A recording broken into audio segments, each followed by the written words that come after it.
Bonjour à tous et à toutes. Ravi de vous retrouver pour ce nouveau webinaire de la Fondation La Malapate. Donc, si vous avez suivi les précédents épisodes, vous savez que on est là pour partager avec vous des ressources que la Fondation a produites et qu'on fait ça souvent en tandem, en binôme. Et là, j'ai la chance aujourd'hui d'accueillir avec moi Francis Martin, qui est un expert de la forêt, des arbres, des champignons.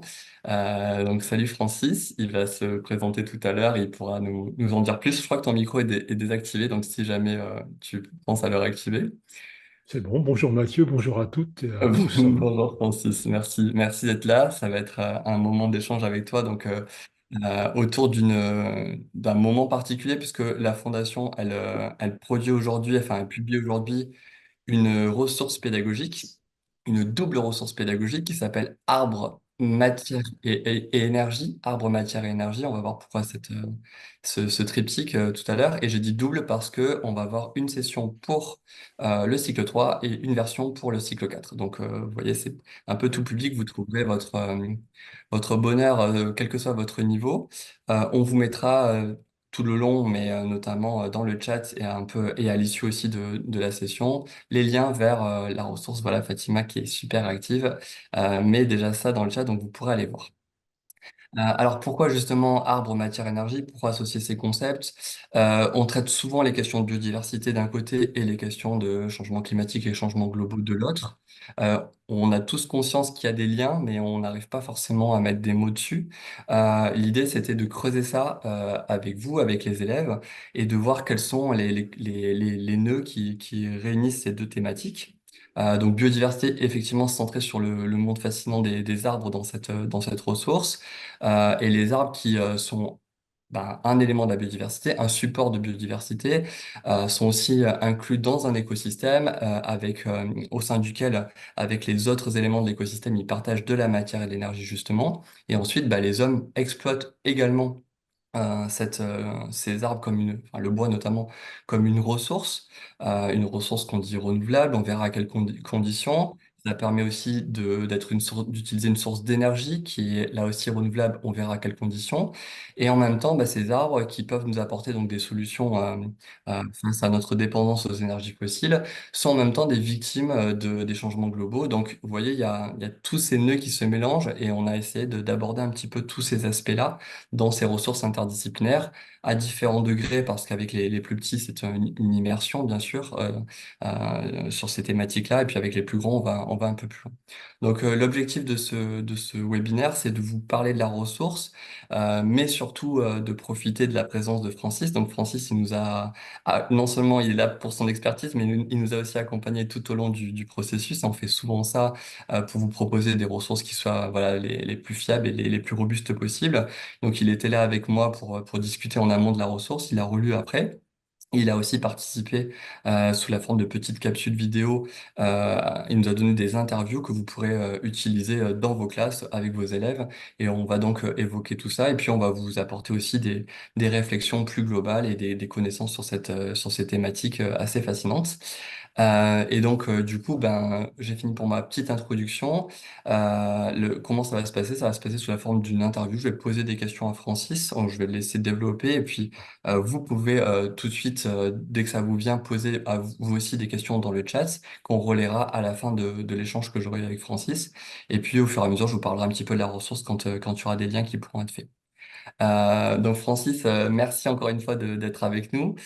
Comme j'ai dit, tu as une longue carrière derrière toi, essentiellement d'expertise bois, forêt, champignons, avec des travaux voilà, dans tous ces domaines-là.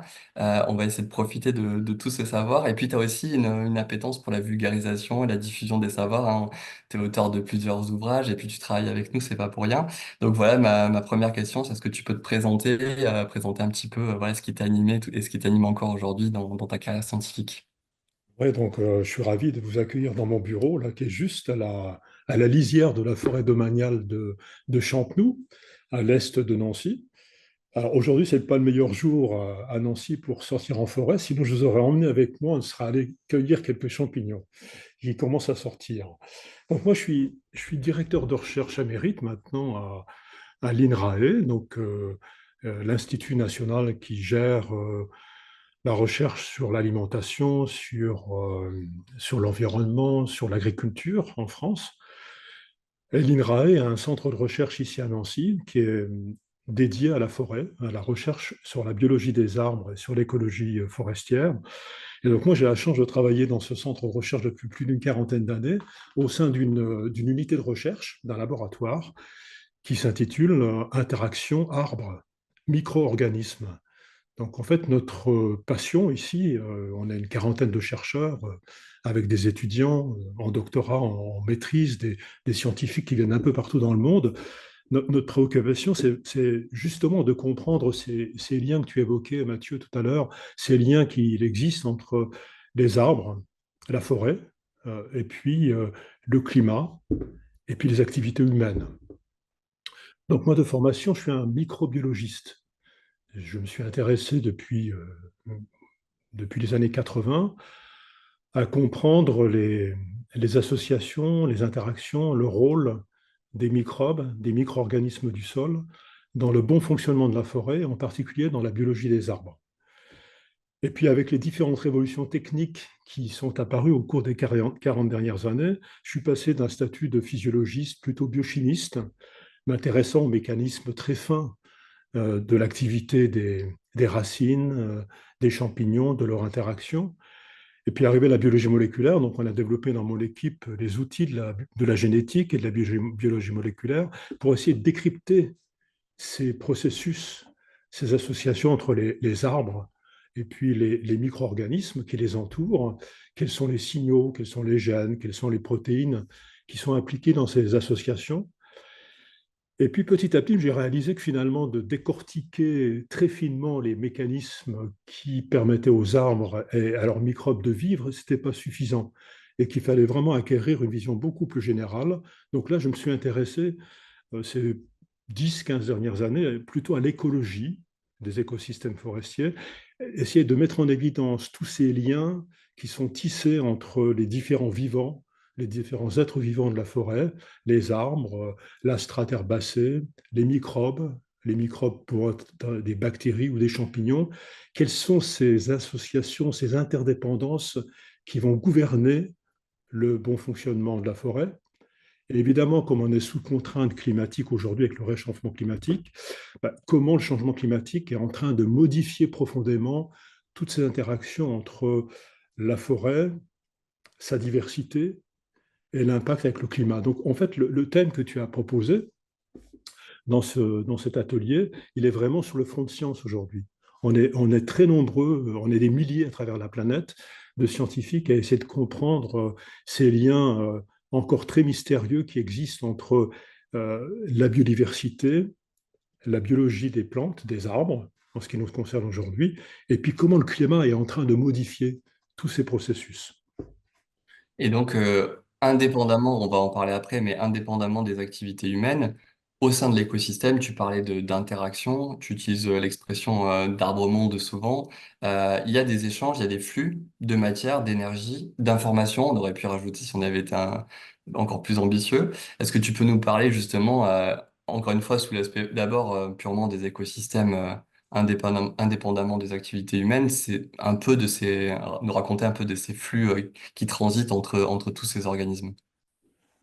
En fait, c'est Jean-Baptiste Morisot, dans son livre Les diplomates, il a une expression que je trouve remarquable, c'est je ne vais pas la citer peut-être parfaitement, mais il dit eux, c'est-à-dire les autres êtres vivants, nous, on est tous assis à la table du soleil. C'est-à-dire qu'en fait, tous les êtres vivants sur cette planète, évidemment en forêt, euh, ils dépendent du flux d'énergie que le soleil déverse sur les écosystèmes en permanence. Donc en fait, les plantes et les arbres en particulier sont des intermédiaires entre l'énergie du soleil et vont transformer ces arbres, ces plantes sont capables de réaliser une réaction qui pour moi reste extraordinaire, c'est la transformation de l'énergie lumineuse en matière vivante. Donc en fait, l'arbre, c'est un grand récepteur, un capteur, un alchimiste qui va transformer les photons, l'énergie lumineuse, en matière organique, et cette matière organique, sucre, bois, mais aussi acides aminés, lipides, hein, toutes les molécules qui constituent la vie et qui constituent les arbres, eh bien, cette matière va alimenter toute la chaîne trophique, toute la chaîne des vivants qui sont en forêt. C'est-à-dire que l'arbre, un chêne centenaire, il est porteur, il interagit en permanence avec probablement 300, 400 espèces d'êtres vivants qui lui sont complètement inféodés. Si l'arbre disparaît, si le chêne disparaît, ben c'est tout ce cortège d'organismes, de micro-organismes, mais aussi d'organismes, hein, oiseaux, insectes, mammifères, qui dépendent de l'arbre. Et donc, ce flux d'énergie, ce flux de matière, ce flux de carbone, de sucre, va transiter depuis l'arbre tout au long de cette, comme une cascade, va s'écouler sur l'ensemble des organismes qui vivent autour de l'arbre pour finir dans le sol, où là aussi, cette énergie, cette matière va irriguer l'ensemble des sols forestiers et puis toute la vie qui s'y trouve. Donc on a encore une vision très parcellaire de ce processus très complexe qui consiste en fait à créer de la matière, à créer du carbone, à créer de l'énergie dans les feuilles des plantes, des arbres, et comment se répartit dans l'écosystème cette énergie, ce flux d'éléments nutritifs. Et comment ce flux d'éléments nutritifs, ce flux trophique de nutriments, va piloter, réguler les associations, les interactions, qu'elles soient mutualistes, bénéfiques, ou au contraire néfastes, pathogènes, parasites.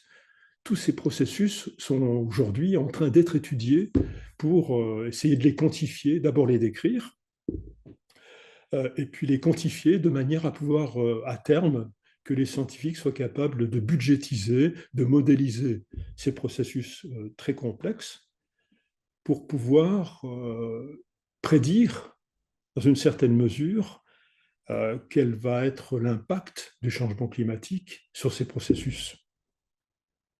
Dans ce que tu racontes là, et puis tu en as parlé après, enfin plutôt aussi voilà, pour ta carrière, les outils que tu utilises, il y a une double dimension qui m'est en tout cas très chère, qu'on essaie de développer dans les activités qu'on fait, une dimension voilà, plus conceptuelle, plus globale, et on va en parler forcément tout le long, parce que ça interroge les citoyens que nous sommes, et puis les scientifiques, les amateurs de sciences que nous sommes. Mais il y a une dimension très observationnelle, très naturaliste, très comprendre ce qu'il y a, à accéder à ces phénomènes, ou en tout cas une partie de ces phénomènes, puisqu'on a besoin de métagénomique, mais on a aussi besoin de nos yeux pour comprendre les arbres, pour comprendre les interactions dont tu parles.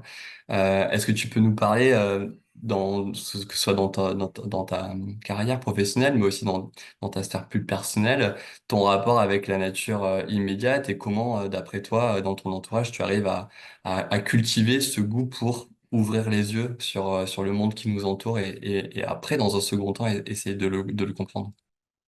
Oui, alors, ce qui est remarquable, je trouve, enfin, moi j'ai eu une chance incroyable, ma génération, c'est d'avoir vécu ces différentes révolutions technologiques qui ont complètement bouleversé la façon dont on aborde la science aujourd'hui, qu'on essaie de découvrir le monde, décrypter le monde, parce que c'est ça, nous, scientifiques, on essaye, on est face à un grand puzzle, et on essaye d'identifier les différentes parties, les différentes pièces de cet extraordinaire puzzle qui est le monde. Et donc, on est des explorateurs de l'inconnu, et on a la chance aujourd'hui d'avoir des outils extrêmement sophistiqués, de plus en plus sophistiqués d'ailleurs, de plus en plus coûteux, mais qui nous permettent de rendre visible ce qui est invisible. Si on travaille sur les microbes, par exemple, la révolution génétique, les outils de la métagénomique, de la métatranscriptomique, sur lesquels on pourra peut-être revenir tout à l'heure, nous ouvrent complètement, nous permettent de voir ce monde invisible qu'est le monde des microbes. Ça, c'est un exemple. Mais moi, ce que j'ai particulièrement vécu, c'est que pendant quasiment 20 ans ou 30 ans de ma carrière, on était des biologistes moléculaires.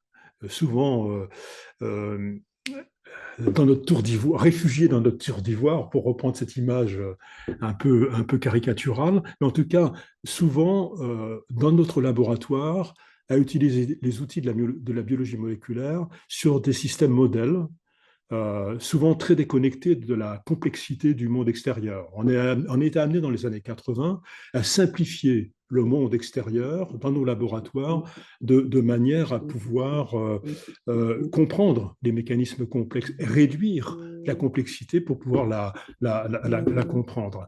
Et puis, cette période où finalement 80% des scientifiques étaient des biologistes moléculaires, souvent qui ne sortaient jamais de leur laboratoire, et elle vient de laisser la place à une nouvelle génération de chercheurs qui maîtrisent complètement ces outils de la biologie moléculaire, la PCR, le séquençage d'ADN, la bioinformatique, mais qui se sont réappropriés une démarche naturaliste. C'est-à-dire qu'aujourd'hui, quand je vais en Corse, quand je vais dans les Vosges, quand je vais au Tibet ou dans le Yunnan chinois, ou que mes collègues vont en Colombie ou au Chili, ils se comportent comme des explorateurs du 19e siècle, comme Humboldt, euh, qui allait découvrir des territoires, une nouvelle géographie. On prélève des échantillons, donc on est vraiment dans la peau, on est équipé comme des explorateurs. Je mets mon chapeau de Indiana Jones et puis je vais parcourir les vallées du Yunnan dans des forêts primaires extraordinaires. Et là, pendant une semaine, 2 semaines, on va prélever des échantillons, on observe la nature, on découvre mais encore aujourd'hui des nouvelles espèces. Et donc, on a vraiment une démarche de naturaliste, comme au 19e siècle. Et puis on revient dans le laboratoire et là, on retourne, on fait un bond à nouveau dans le 21e siècle et ces objets et ces échantillons, champignons, bactéries, échantillons de sol, plantes, arbres, on va les décortiquer, les analyser, les décrypter avec les outils de la génétique, du séquençage à haut débit pour avoir une image, pour pouvoir recenser cette biodiversité. C'est vraiment ces outils nous permettent aujourd'hui de rendre compte, de recenser cette biodiversité, y compris chez les micro-organismes. Donc cette démarche qui vraiment imprègne aujourd'hui la plupart des programmes scientifiques, c'est-à-dire une démarche à la fois naturaliste, on redécouvre le monde, on redécouvre de nouvelles espèces tous les jours, en allant sur le terrain, et en même temps, une fois de retour au laboratoire, on va utiliser les outils les plus performants de la génétique, de l'informatique, appuyés par l'intelligence artificielle pour nous aider à comprendre cette complexité. Et je trouve que cette double casquette, cette capacité à la fois aller sur le terrain et être au laboratoire avec des outils très performants, c'est ce que j'aimerais faire partager avec les élèves, en fait. Si je suis là aujourd'hui avec vous, c'est parce que je considère que les enseignants sont j'allais dire une cible, c'est pas le terme approprié, c'est vraiment une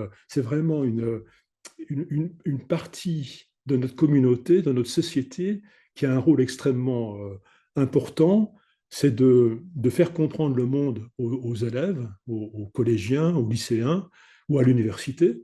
Et je pense que là, on a un excellent moyen de modifier le comportement de notre société et de faire qu'elle se comporte mieux pour éviter de continuer à saccager la biodiversité, à saccager les écosystèmes. J'espère en partageant cette passion, en partageant les expérimentations qu'on mène dans nos laboratoires, en accueillant les collégiens et les lycéens dans nos laboratoires pour leur montrer comment ça fonctionne, la science, enfin, eh ben, ils vont acquérir cette démarche, cette méthodologie, cette rigueur, et aussi cette capacité d'arrêter de balayer leur smartphone et de sortir dans la prairie à côté de chez eux ou de sortir en forêt et de s'arrêter, d'observer le monde. Parce que même pour moi, scientifique avec une longue carrière, il faut s'arrêter, il faut observer, il faut regarder le monde, comment les insectes s'opposent sur une fleur, comment les plantes réagissent à leurs partenaires végétaux ou microbiens ou animaux pour essayer de comprendre ces liens très forts d'interdépendance entre les êtres vivants. Alors, je ne sais pas si je suis peut-être un peu long. Est-ce Non, que j'ai non, non, répondu à la mais question? merci. Non, non, mais écoute, on t'écoute avec beaucoup d'intérêt. Je sais pas si tu seras d'accord avec moi, mais effectivement, bah, nous, en allant sur le terrain avec nos élèves, on a aucune chance, hein, soyons honnêtes, hein, de tomber sur une espèce exotique inconnue de Oui, la science, mais il faut raconter quand même le plaisir que c'est pour tout individu qui commence à farfouiller des clés de détermination, à s'intéresser à un groupe, la joie que c'est de juste de reconnaître une espèce, quand bien même elle a été décrite 1 milliard de fois avant nous et vue par des milliards d'yeux, le plaisir personnel que l'on peut avoir quand on commence à mettre des noms et des mots sur le monde qui nous entoure, même si c'est des espèces communes. Et je pense que c'est un challenge pour le monde de l'éducation parce que on parle souvent d'extinction d'expérience pour expliquer que de plus en plus les jeunes gens sont éloignés de la nature qui les ouais, c'est entoure. vrai. Il se trouve que les enseignants aussi ont été des enfants il n'y a pas si longtemps pour certains. Ils ont vécu dans des villes, ils n'ont pas forcément été eux-mêmes immergés dans un univers et ils n'ont pas forcément acquis des connaissances naturalistes. Et du coup, ben, un petit peu par gêne ou on complexe un petit peu, on n'ose pas y aller, on n'ose pas franchir le pas, on va pas dans la nature avec nos élèves. Et il faut casser ce cycle néfaste et au contraire se dire que tout un chacun à tout âge on peut recommencer à jouer à Indiana Jones, même si c'est juste en bas de chez nous, on peut se mettre un chapeau, il n'y a pas de Ouais, problème. Et mais puis, c'est ça, même dans son jardin. Même quelqu'un qui vit à Paris, qui a la chance de pouvoir avoir un petit jardin ou aller dans le parc, dans les parcs parisiens, on peut observer des choses extraordinaires. Dans les parcs des grandes villes, on a énormément d'espèces d'arbres qui viennent des quatre coins du monde, qui sont présents. Rien que de cette découverte, apprendre à distinguer les écorces, apprendre à distinguer les feuilles, voir comment, au cours des quatre saisons, les plantes, les arbres et tout leur cortège, encore une fois, quand je dis arbre, pour moi, c'est arbre monde, hein, c'est l'arbre avec tout son cortège d'organismes. Il suffit de s'arrêter devant un vieux chêne au cœur d'un parc de n'importe quelle de nos villes pour découvrir un univers. Il y a toujours des petites bestioles qui vont courir sur l'écorce. Il y a des lichens qui sont présents, il y a des couleurs variées. Et ça, il faut arriver à ce que les enseignants, d'abord tous les citoyens, les enseignants et les enfants en particulier, collégiens ou lycéens, réapprennent à toucher le monde, à voir le monde. Une forêt, un parc, c'est pas simplement un camailleux de verre. Il y a différentes espèces, il faut apprendre à les reconnaître. On peut toucher les écorces, on peut regarder ce qui se passe dans les écorces. Et ça, il faut qu'ils se réapproprient cette possibilité de toucher, de regarder, et ne pas le faire uniquement à travers les écrans. hmm. Donc Ah, c'est ce il faut on a mettre essayé de le son. proposer un C'est petit peu ça. des activités dans ce sens-là, hein, des petits défis où un groupe d'élèves va raconter l'histoire même d'un individu arbre, hein. Ça peut être intéressant, ça peut être l'arbre que la voisine elle a planté quand l'enfant il est né, ça peut être l'arbre où on aime bien aller jouer au foot. Enfin, essayer de restreindre l'échelle et même d'aller au-delà de l'espèce, à l'individu, pour arriver à se poser des questions d'où il vient, qu'est-ce qu'il fait, comment il interagit avec le reste des autres espèces. Et c'est un effort hein, qu'on doit prendre, qui est pas inscrit noir sur blanc dans les programmes, même s'il y a de plus en plus cette touche naturaliste qui est un peu là. Mais je crois il faut reconnaître que c'est pas si facile que ça au démarrage, hein, à mon avis, qu'on soit enseignant ou élève, si on n'a pas pris l'habitude. Il faut se déculpabiliser, il faut juste y aller, dire aux élèves que ben, on sait pas forcément le nom de toutes les espèces, mais c'est pas là l'enjeu. Le but, c'est comme tu disais, un peu de se poser, d'apprendre à observer. Donc nous, on donne des petites grilles des petits systèmes pour forcer l'élève à faire des petits schémas, à vraiment prendre le temps de décrire, ce qui, encore une fois, est coûteux pour l'esprit, mais tellement riche quand on s'y adonne en prenant le temps. Ouais, il y a quelques mois, j'étais avec des collégiens de Ligny-en-Barrois. Je les ai emmenés en forêt avec leur équipe pédagogique là, qui est extraordinaire à Ligny. On les a emmenés en forêt. Moi, je m'attendais à ce qu'ils soient dissipés. Eh ben non, on est resté 2 heures en forêt. Ils étaient scotchés. Ils étaient vraiment passionnés par ce qu'ils voyaient. Ils ont pris la pelle, ils ont creusé le sol, ils ont touché la boue, ils ont décortiqué les feuilles. Je leur ai fait goûter les feuilles mortes, etc. Ben, ça a passé très vite, hein. Et il n'y en avait Est-ce pas que tu un peux qui a pris. raconter justement ce que toi tu pourrais faire? Alors nous on a mis des activités très précises hein, pour l'identification, calculer vous verrez, hein, je parle là au public qui nous écoute, mais pour calculer, essayer d'estimer la hauteur de l'arbre, l'âge de l'arbre. Enfin, on a mis tout un tas de petits défis comme ça qui vont vraiment connecter l'individu à ce qu'il observe. Toi, qu'est-ce que tu as l'habitude de faire, que ce soit d'un point de vue pédagogique ou même pour le plaisir? Comment tu te déplaces dans la forêt, comment tu interroges les gens, comment tu les amènes à utiliser leur sens pour justement rentrer dans la forêt, pas juste la traverser. Oui, ce que j'ai découvert, je pense qu'il y a peut-être même plusieurs profs de SVT qui sont là, qui ont eu la chance d'aller en forêt avec moi. Ce que j'aime bien, alors, même quand il pleut, c'est de bien équiper. On va rentrer dans la forêt, on va s'avancer un petit peu, on va pas rester au bord du chemin, on va s'enfoncer dans la forêt. Et là, très vite, on s'aperçoit qu'il y a une multitude de plantes et il faut leur montrer le grand chêne ou le grand hêtre, les toucher, presque les embrasser. Et puis là, moi j'aime bien me mettre à genoux au sol et puis de commencer à gratter les feuilles mortes, à faire découvrir l'humus, parce que l'humus, les feuilles mortes, comment tout ça s'est transformé, comment les racines viennent parcourir, irriguer tout cet humus.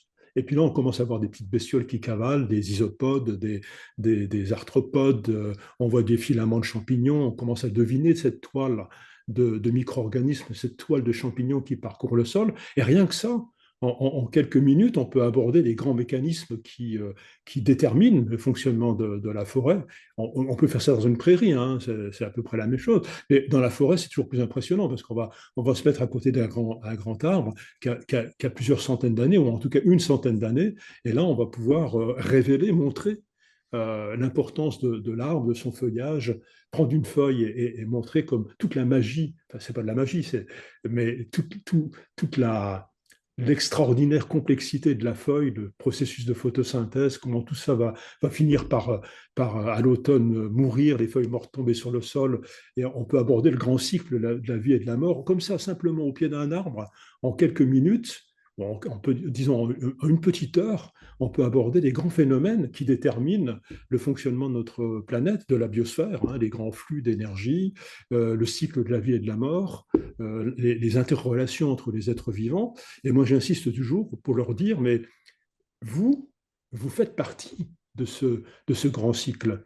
Vous ne devez pas rester à l'extérieur en observateur. Vous êtes l'homme est partie prenante de la nature, est partie prenante de cet écosystème. Il le perturbe d'ailleurs de façon considérable, mais faut leur faire comprendre qu'ils sont également eux-mêmes couverts de microbes qui participent, qui vont mourir un jour, qui vont être décomposés, qui seront transformés en humus. Voilà, c'est relativement simple en fait de faire sentir et de montrer ces grands processus en rentrant dans une forêt, comme ça, en quelques dizaines de minutes, on peut aborder les grands thèmes avec l'arbre qui est là au milieu, un pilier qui connecte les cieux et le sol, qui est le trait d'union en fait entre toute cette énergie du soleil qui va être catalysée par l'arbre et descendre le long du tronc et puis irriguer l'ensemble du sol. Ben, là, on a vraiment, l'arbre est un objet extraordinaire pour faire comprendre ces grands flux, les relations avec le climat, et puis bah, il est porteur de biodiversité. Alors justement, je disais au début, hein, il y a deux aspects qui me semblent difficiles à articuler, mais l'enjeu de tous ces projets d'éducation, développement durable et à l'écologie, c'est articuler donc l'échelle locale, ce qu'on vient de raconter, ce qu'on peut toucher, voir, comprendre aussi déjà, mais avec l'échelle globale, hein, celle des temps longs, celle des grands espaces qu'on peut pas appréhender facilement. Et du coup là, et se situe un petit peu à l'interface entre les deux.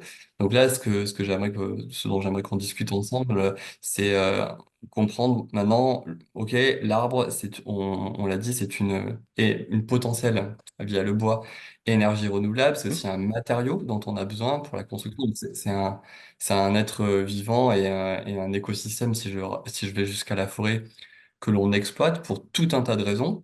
Est-ce que tu peux nous raconter, avant de parler de l'aspect plutôt des menaces, en quoi les arbres et le bois représentent une formidable opportunité pour nos sociétés, gourmandes, on le sait par ailleurs, en énergie pour leurs activités, et dans un contexte de changement climatique, est-ce que tu peux nous raconter pourquoi le bois c'est précieux, pourquoi on coupe encore des arbres en 2024 et est-ce qu'on a raison de le faire?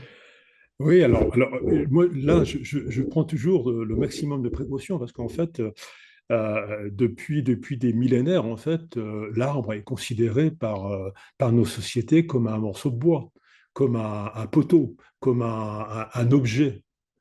Et en réalité, non, il faut vraiment, je ne fais qu'insister sur ça. C'est d'abord un arbre au monde, c'est d'abord un être vivant, sensible, sophistiqué, qui a une forme d'intelligence qui lui permet de s'adapter à l'environnement de façon extraordinaire. Donc c'est d'abord un être vivant, c'est d'abord le berceau et le réceptacle d'une biodiversité extraordinaire. Donc moi j'insiste toujours c'est d'abord cette image-là qu'il faut, il faut modifier la vision de nos concitoyens, de notre société. L'arbre, ce n'est pas que du bois matériau, c'est d'abord un être vivant d'une complexité aussi importante que la nôtre. Donc c'est ça qu'il faut absolument préserver. Et puis si vraiment on a besoin de bois, et ça c'est sûr que nos sociétés depuis très longtemps reposent sur le bois, alors moins depuis un siècle et demi, moins depuis 2 siècles, parce qu'on a les énergies fossiles qui ont pris le relais, mais pendant des millénaires, le bois était le combustible principal, était le matériau pour construire, s'abriter, pour faire le feu dans la cuisine, etc. Donc, il a été exploité, voire surexploité, jusqu'à ce qu'on réalise qu'il fallait gérer les forêts correctement. Et maintenant, on a quand même une règle, des réglementations beaucoup plus strictes et beaucoup plus sévères, en tout cas dans nos sociétés occidentales, qui font que les forêts en Europe sont plutôt en bonne santé, ont tendance à croître, même s'il y a un certain nombre de remarques qui pourraient être formulées là. Hein, et donc le bois, aujourd'hui en France, il est encore essentiellement l'arbre, une ressource en bois. 90% des forêts françaises, elles sont aménagées, elles sont conduites, elles sont gérées pour produire du bois. Alors aussi bien du bois matériau, pour faire du contreplaqué, ou que du bois pâte à papier, du bois énergie, du bois d'ameublement, ça dépend un peu, ça dépend des espèces. Donc en fait, ça reste une ressource économique prépondérante, importante, dans plusieurs régions de France. Je pense aux Vosges parce qu'elles sont à proximité. Il y a énormément de communes qui vont dépendre de la production de bois ressources, de bois matériaux. Et ça, c'est complètement respectable, mais il faut que la forêt soit bien gérée. Et aujourd'hui, on a la chance, d'après les chiffres, les derniers chiffres de l'Institut géographique national et forestier, l'IGN, on s'aperçoit qu'on prélève moins de bois matériaux que la forêt en produit. On est encore dans une phase d'expansion de la forêt grâce au changement climatique et surtout grâce à l'augmentation de la teneur en CO2 dans l'atmosphère. Les forêts ont tendance à s'accroître en surface et le bois sur pied augmente aussi de façon régulière, en tout cas jusqu'à tout récemment. Et donc, c'est plutôt une bonne gestion, ça. Donc, le bois matériau peut jouer son rôle pour alimenter toute notre société en ce bois qui est aussi si passionnant, si intéressant. Et en même temps, depuis qu'on a réalisé que le bois, c'était aussi un piège à carbone, que les arbres et les forêts séquestraient le carbone de façon extrêmement efficace, et bien évidemment, la forêt, la plantation des arbres est rentrée dans le jeu de gestion du climat et de l'atténuation du changement climatique. Donc aujourd'hui, les forêts sont également un bon moyen de piéger l'excès de gaz carbonique que nos sociétés humaines produisent depuis trop longtemps. Donc, il faut arriver à gérer ces injonctions parfois contradictoires. La forêt, l'arbre, c'est à la fois la production de bois matériaux, mais c'est aussi la biodiversité, et ça, on lui demande en plus maintenant de nous aider à atténuer l'impact du changement climatique. Donc, c'est quand même très compliqué pour le gestionnaire forestier, pour l'aménageur forestier, de pouvoir gérer ces demandes parfois opposées. Donc il faut arriver à faire ça sur un territoire. En France, on a un territoire qui est suffisamment vaste pour qu'on ait différents types de forêts. Des forêts industrielles, comme celle de Gironde, d'Aquitaine, qui servent à produire du bois pour l'énergie, pour la pâte à papier. Et puis on a des réserves intégrales qui nous permettent, dans certaines vallées, souvent des vallées de montagne, d'ailleurs un peu inaccessibles, de préserver, de faire des réserves forestières intégrales et de préserver ainsi la biodiversité. Et puis, entre ces deux extrêmes, on a toute une série de forêts domaniales, communales, qui sont gérées, souvent de façon assez raisonnable, pour pouvoir à la fois produire du bois, séquestrer du carbone et préserver une certaine forme de biodiversité, Puis après, on a la forêt privée, là, c'est plus difficile on a un peu tout là. On a un patchwork de comportements qui est pas facile à prendre en compte, pas facile à influer non plus, à faire changer les habitudes de certains propriétaires privés. Donc voilà un petit peu comment l'arbre, finalement, la forêt et l'arbre, qui fait partie de nos sociétés depuis des millénaires, dont on a été vraiment dépendant des forêts. Nos sociétés ont été dépendantes des forêts pendant des siècles et des siècles. Aujourd'hui encore, on dépend de ces forêts, de ces arbres. J'invite les participants à poser leurs questions dans le chat, hein. Il y aura tout à l'heure la Ah, possibilité ouais. d'interagir avec Francis.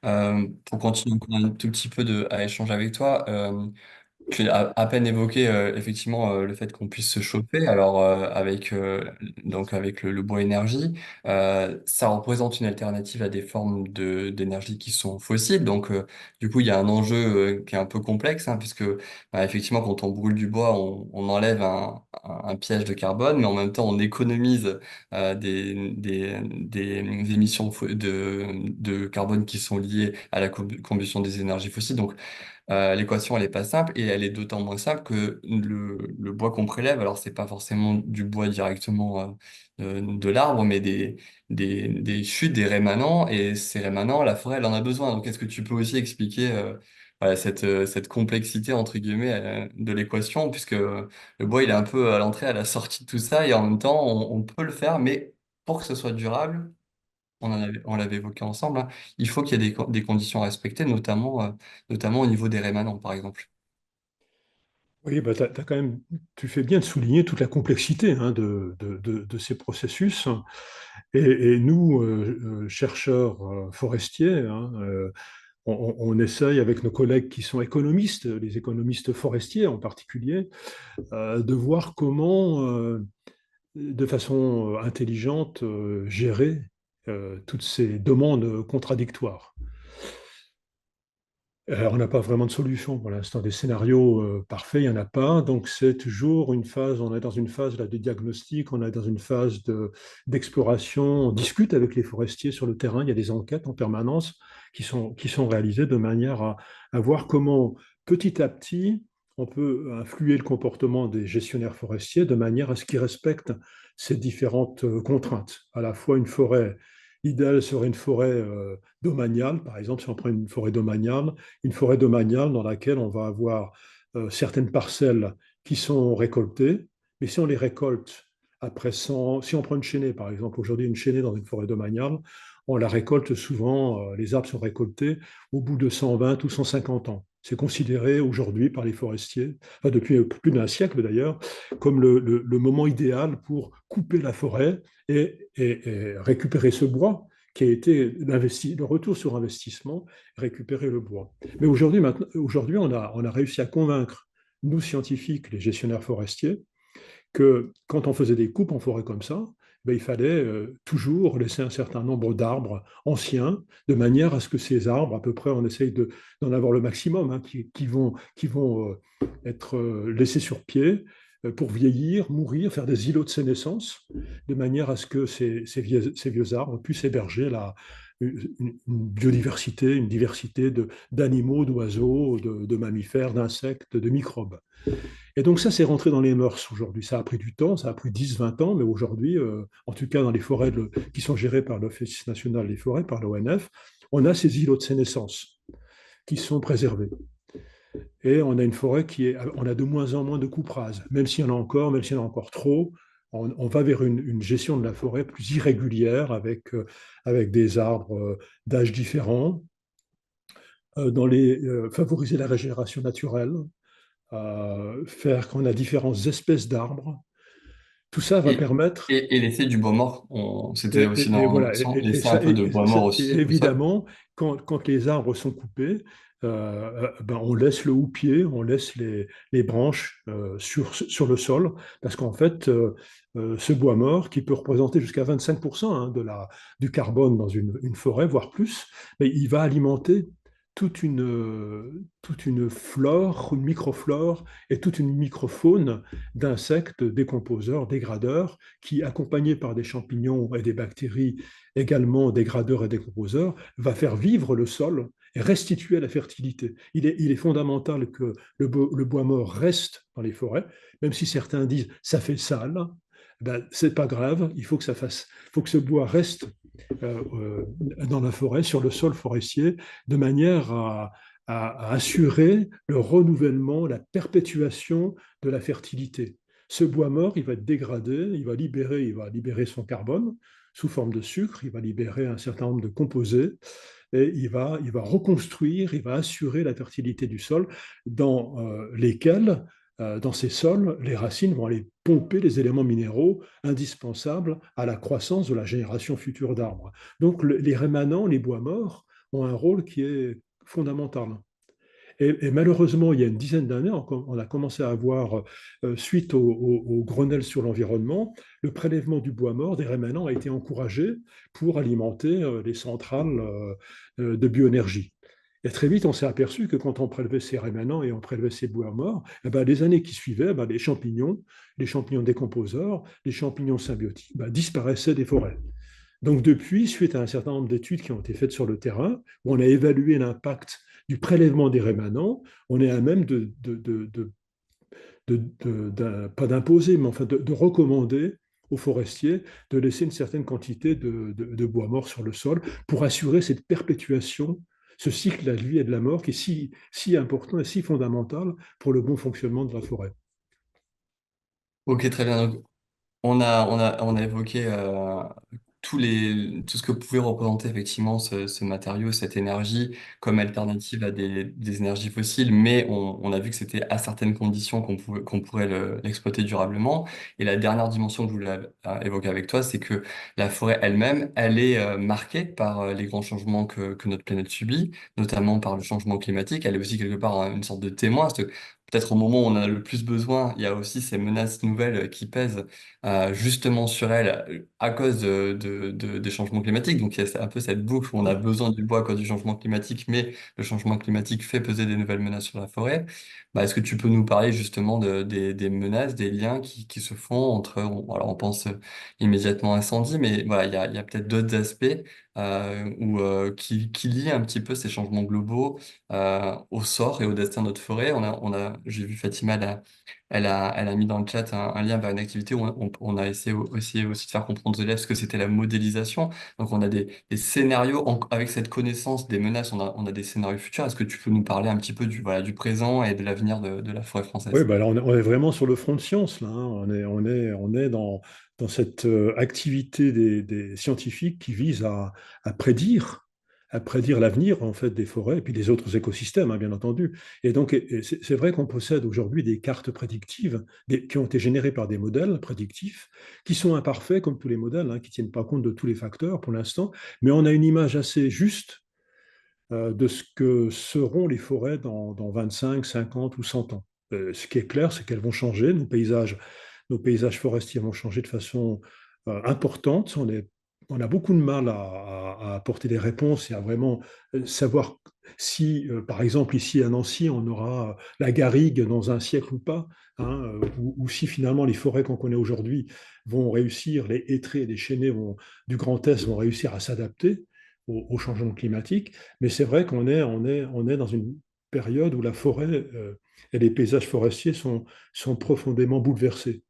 Je disais tout à l'heure que ça fait une quarantaine d'années que je travaille sur ce centre de recherche. Et une des premières discussions que j'ai eues ici, en tant que jeune scientifique, c'était avec Michel Becker, qui est quelqu'un qui mesurait la croissance des arbres en faisant de la dendrochronologie, c'est-à-dire en prélevant des carottes de bois, en perçant avec une tarière le tronc des arbres, et avec cette petite carotte, ce petit morceau de bois, on y voit les cernes, et lui, il avait mis au point des outils pour utiliser la largeur des cernes pour évaluer, reconstruire le climat d'autrefois et de voir comment les arbres avaient évolué au cours des siècles passés.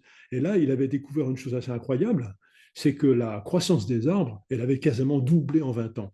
Donc, il était un des premiers à observer que l'impact primaire du changement climatique sur les forêts, ça avait été une stimulation de la croissance des arbres. Pourquoi? Parce qu'en fait, les arbres, comme toutes les plantes, et on l'a abordé tout à l'heure, font la photosynthèse, c'est-à-dire que les plantes, les arbres absorbent le gaz carbonique, le CO2, pour les transformer en sucre et en bois.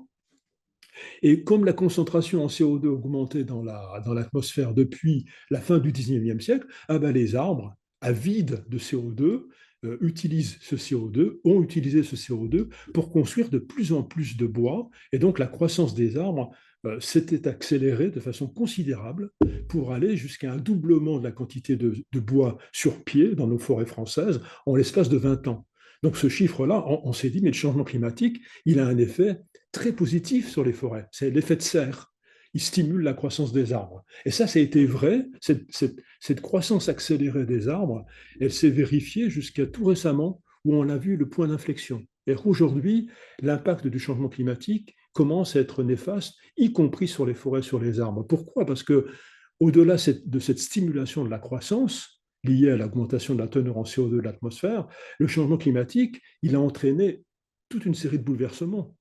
Il y a des précipitations beaucoup plus chaotiques, on a des sécheresses prolongées et répétées, des vagues de chaleur au printemps, donc vagues de chaleur printanière, sécheresse estivale prolongée, dans nos forêts des régions tempérées, avec un climat qui se transforme en climat quasiment semi-aride, un climat méditerranéen, eh bien les arbres meurent, les arbres souffrent, les arbres s'affaiblissent, et quand les arbres dépérissent et s'affaiblissent, eh bien ils sont l'objet d'invasions d'insectes, comme les scolytes par exemple, qui vont profiter des défenses immunitaires réduites des arbres pour les coloniser.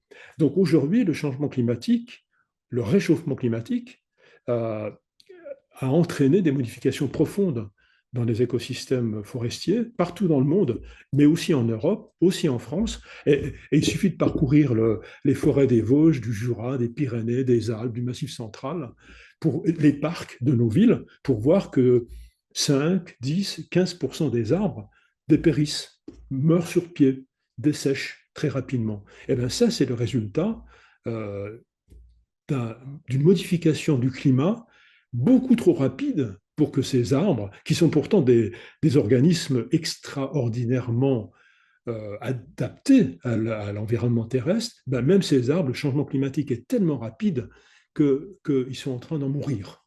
Donc on a aujourd'hui effectivement une vision assez sombre de l'avenir des forêts. En France, en Europe, un peu partout dans le monde, on va assister à des dépérissements forestiers probablement importants, même si encore une fois, on n'a pas de certitude. Hein. Nos modèles prédisent que ça va changer. Nos modèles prédisent que le hêtre, qui est l'espèce emblématique des forêts du Grand Est et du nord de la France, le hêtre va disparaître jusqu'à être relégué à quelques massifs forestiers. Et puis par contre, des espèces comme le chêne de Provence, comme le chêne vert, vont eux probablement coloniser des territoires au sud de la Loire et peut-être même passer la Loire. Donc nos enfants, mes petits-enfants, risquent d'avoir un paysage forestier très différent de celui que j'ai aujourd'hui sous les yeux. Mais, et là il y a un mais, euh, dans tous ces modèles, on n'a pas encore réussi à intégrer la physiologie de l'arbre, la capacité d'adaptation physiologique des arbres. C'est-à-dire qu'aujourd'hui, on sait encore très mal comment, dans une population d'arbres, de chênes, de hêtres, de sapins, est-ce qu'il n'y aurait pas dans cette population des individus déjà adaptés à des climats plus rudes, plus méditerranéens, plus secs?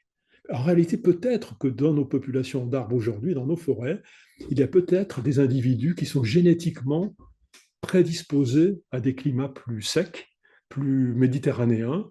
Et à ce moment-là, nos forêts seront sauvées parce que ces arbres-là vont prendre ce patrimoine génétique, ces arbres qui ont une capacité d'adaptation à des conditions plus sèches, pourraient bien dominer en fait les populations et les peuplements de nos forêts. Donc l'image que je voudrais projeter, hein, c'est à la fois prendre conscience que les choses peuvent aller très mal et que les forêts peuvent en grande partie mourir et disparaître dans les 50 prochaines années. Et dans le même temps, en tant que scientifique, je suis obligé de dire, mais attention, aujourd'hui, je ne sais pas encore bien comment les arbres fonctionnent, je connais mal leur physiologie, je connais mal leur capacité à s'adapter, et j'ai l'espoir que dans les populations qui existent aujourd'hui, dans ce pool génétique extrêmement énorme dont les arbres disposent, il y a peut-être l'espoir d'avoir des forêts finalement qui ne changent pas tant que ça et qui soient capables de s'adapter à nos climats futurs. Donc, il va falloir que nos auditeurs ils soient capables d'expliquer ces phénomènes très complexes à nos élèves. C'est pas simple, hein. Ah non, c'est pas simple comme tu le dis. Alors tu me fais la transition parfaite pour d'une part présenter un petit peu rapidement la ressource et ensuite prendre les questions des participants. Vous tapez sur le site de la Fondation ou sur votre moteur de recherche Arts, Matière, Énergie, vous allez tomber sur une page comme ça et vous allez retrouver un petit peu tout ce dont on a discuté, évidemment adapté à votre public. Regardez, on a fait une activité autour de la dendrochronologie dont tu parlais justement tout à l'heure, Francis. Ça, je suis sur le cycle 3, des choses autour de l'arbre-monde, justement, les chaînes alimentaires et les interactions entre espèces, hein, où les élèves doivent retrouver les interactions complexes à différents niveaux de difficulté. On n'a pas eu le temps de parler de cet exemple fabuleux des, des molécules émises par des arbres qui sont en train de se faire grignoter les feuilles et par des chenilles. Et ces molécules sont captées dans l'environnement, notamment par des oiseaux prédateurs des chenilles. Donc voilà, les élèves s'amusent, si j'ose dire, à reconstituer un petit peu tout ce réseau-là. Si je remonte encore sur la ressource, on termine sur quelque chose autour de la ressource bois. Et là, on est au cycle 3, donc on le fait de manière un petit peu soft, mais on réfléchit à comment chaque individu peut euh, déjà prendre conscience que ce bois est partout. Donc je regarde derrière toi, Francis, il y a du bois de différents niveaux, enfin du vivant, du pas vivant, du bois matériaux, du bois d'ameublement, etc. Bon là, on va demander aux élèves de répondre à un défi, c'est-à-dire de trouver toutes les formes de bois qu'ils trouvent chez eux, même dans votre frigo, ce soir, vous chercherez, vous allez trouver du bois dans les emballages de vos fromages, par exemple. Donc, le bois est vraiment partout. Et puis, on en fait une diversité d'utilisation, on l'a évoqué. Et donc, du coup, ça invite à l'utiliser de manière parcimonieuse. Et on va pas plus loin avec les cycles 3. Avec les cycles 4, on reprend en profondeur ces notions. Donc, vous voyez, là aussi, il y a 5 séquences, hein. L'arbre producteur de matière organique, l'arbre qui stocke du carbone. Donc là, on s'amuse dans un défi à demander à l'élève combien il y a de carbone dans l'arbre qui est dans la cour de récréation. Au début, ça paraît insensé comme calcul, et puis finalement, par des approximations, on arrive à estimer un petit peu combien un arbre stocke de carbone et combien il stocke de carbone par an, et de voir combien d'arbres il faudrait planter pour compenser un vol d'avion. Et ces sortes de grandeurs font réfléchir et sont vraiment intéressants pour lancer des débats. L'arbre au cœur d'un réseau d'interaction, je l'ai évoqué, mais là on le pousse un petit peu plus. L'arbre source de chaleur pour les collègues de chimie qui vont pouvoir parler de combustion. Et je terminerai par l'arbre témoin des changements globaux. Et là, vous voyez, on a fabriqué un petit jeu avec Guillaume Berthelot que je salue et que je remercie il a codé ce qu'on a imaginé. Donc, vous voyez, vos élèves vont pouvoir planter la forêt de demain. Ils font des choix et je vous garantis que c'est assez génial à faire en classe parce que au début, on l'a vite passé, mais on va devoir demander à l'élève, est-ce que tu optes pour un personnage qui est complètement tourné vers les profits ou au contraire vers la biodiversité. Donc forcément, on prend des positions caricaturales dans un premier temps. Et l'idée est de montrer justement que c'est dans le compromis qu'on arrive à faire vivre durablement une forêt. Et donc notre forêt, voilà, au début, on peut faire des monocultures, par exemple, de Douglas, parce que ça rapporte beaucoup d'argent. Mais du coup, Ah, surtout les pas, surtout pas. voilà, tu conseilles effectivement pas cette stratégie, mais si vous le tentez, vous allez voir, hein, très vite, le jeu va vous punir.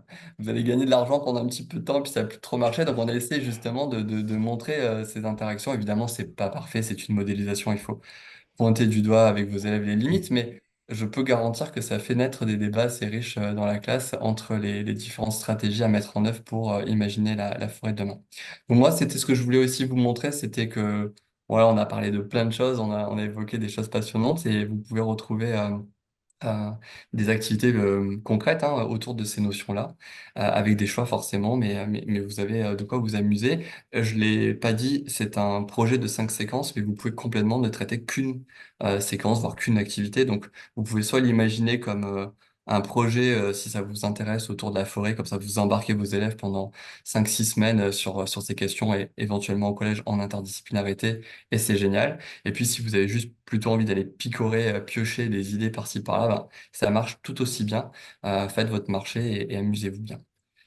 Et puis maintenant, il vient le temps des questions. Donc, je vais laisser mes collègues relayer si jamais il y a eu des questions dans le chat auxquelles on n'a pas répondu. Puis s'il y a des gens qui veulent prendre la parole maintenant, on peut couper l'enregistrement et vous donner la parole pour vous écouter, puis essayer de vous conseiller, soit sur les aspects scientifiques, soit sur les aspects pédagogiques.